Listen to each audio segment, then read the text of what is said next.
আমাদের মাঝে job related ছোট্ট একটি গুরুত্বপূর্ণ নতুন আপডেট নিয়ে। তো ফ্রেন্ডস, ইতিমধ্যেই আরপিএফ অর্থাৎ রেলওয়ে প্রোটেকশন ফোর্সের পক্ষ থেকে নতুন করে কনস্টেবল এবং সাব ইন্সপেক্টর পোস্টে কর্মী নিয়োগের বিজ্ঞপ্তি প্রকাশিত হয়েছে।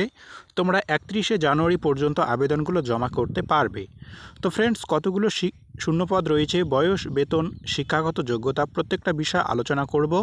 অবশ্যই ভিডিওটি প্রথম থেকে শেষ পর্যন্ত দেখবে এবং ভিডিওটি শুরু করার আগে ছোট্ট একটা রিকোয়েস্ট করব, তোমরা যারা চ্যানেলে নতুন আসলে, যারা এখনও সাবস্ক্রাইব করে রাখোনি, অবশ্যই চ্যানেলটিকে সাবস্ক্রাইব করে পাশে থাকা বেল আইকনটি অন করে রেখে দিও লেটেস্ট আপডেটগুলো এবং জব প্রিপারেশনের গুরুত্বপূর্ণ ক্লাসগুলো সবার আগে পাওয়ার জন্য।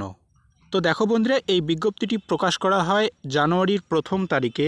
তো যে পদে নিয়োগ করা হবে প্রথমেই বললাম কনস্টেবল। তো ফ্রেন্ডস, এই কনস্টেবল পোস্টে মোট শূন্যপদ রয়েছে 2000টি এবং সাব ইন্সপেক্টর পোস্টে মোট শূন্যপদ রয়েছে 500টি। তো বন্ধুরা, এক্ষেত্রে তারা যে শিক্ষাগত যোগ্যতা চেয়েছেন, কনস্টেবল এবং সাব ইন্সপেক্টর পদে আবেদন করতে গেলে আবেদনকারী প্রার্থীদের যথাক্রমে যে কোনো স্বীকৃত বিদ্যালয় থেকে মাধ্যমিক পাস বা গ্র্যাজুয়েশন পাস করে থাকতে হবে। এছাড়াও ফিজিক্যাল ফিট হতে হবে। তোমরা সেটা প্রত্যেকেই জানো। তোমাদের প্রথমে যে পরীক্ষাটা হবে কম্পিউটার বেসড পরীক্ষা, সেটা আমি একটু পরে অফিসিয়াল যে পিডিএফ রয়েছে সেখান থেকে তোমাদেরকে বিস্তারিত জানাবো।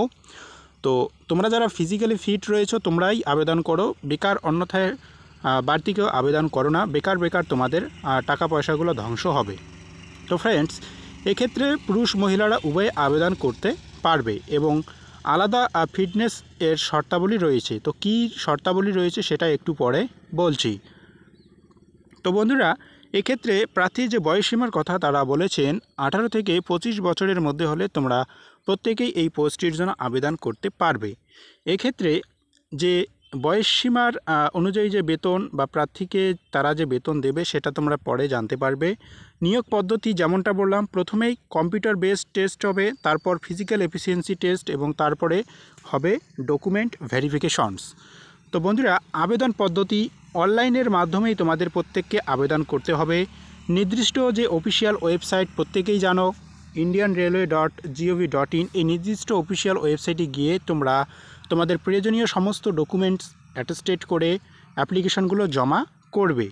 গুরুত্বপূর্ণ ডেট বলছি, শুনে নাও। আবেদন শুরু হয়ে গিয়েছে জানুয়ারি মাসের 6 তারিখ থেকে এবং এই আবেদন প্রক্রিয়া শেষ হবে 31শে জানুয়ারি। লাস্ট ডেট যেটা দিয়েছেন সেটাই। তো তোমরা যারা টেলিগ্রাম গ্রুপে যুক্ত হয়ে যাওনি, টেলিগ্রাম গ্রুপে যুক্ত হয়ে যাবে।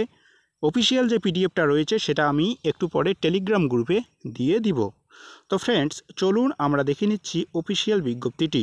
তো দেখো বন্ধুরা, এই হচ্ছে নির্দিষ্ট অফিসিয়াল বিজ্ঞপ্তি। আমি ঠিক যেমনটা বললাম তারা সেভাবেই এখানে আরও বিস্তারিতভাবে বিষয়গুলো তুলে ধরেছেন।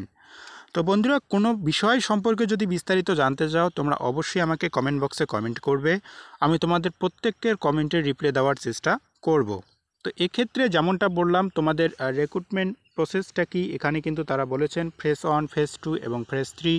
প্রথমে কম্পিউটার বেসড টেস্ট, তারপর ফিজিক্যাল এফিসিয়েন্সি টেস্ট এবং তারপর হবে ডকুমেন্ট ভেরিফিকেশন।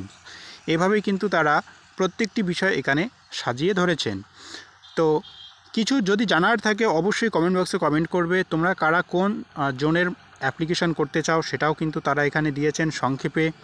এছাড়াও তোমাদের পাস হতে গেলে মিনিমাম কত % নম্বর লাগবে সেটাও কিন্তু তারা এখানে দিয়েছেন। তো এডুকেশন কোয়ালিফিকেশন দেখো বন্ধুরা, সাব ইন্সপেক্টরের ক্ষেত্রে অবশ্যই গ্র্যাজুয়েশন কমপ্লিট করতে হবে এবং কনস্টেবল পোস্টে তোমরা যারা আবেদন করতে চাও তোমাদের কিন্তু মাধ্যমিক পাস বা উচ্চ মাধ্যমিক পাস হলেই চলবে।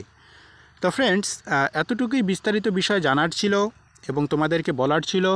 তো যেটা বয়সে ছাড় সেটা অবশ্যই পাবে।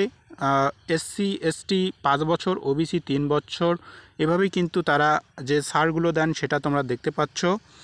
তো আরও যদি কিছু বিস্তারিত বিষয় জানতে চাও অবশ্যই কমেন্ট বক্সে কমেন্ট করবে এবং আবারও রিকোয়েস্ট করব আপডেটগুলো বন্ধুদের মাঝে শেয়ার করে দিও। একটু সাপোর্ট করো এই ছোট্ট চ্যানেলটি, যাতে তোমাদের মধ্যে দিয়েই তোমাদের সহযোগিতায় যেন বড় একটি চ্যানেলে রূপান্তরিত করতে পারি।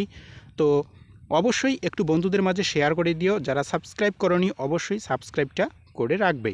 তো ফ্রেন্ডস, দেখা হচ্ছে পরবর্তী নতুন আরেকটি গুরুত্বপূর্ণ আপডেট নিয়ে। ধন্যবাদ।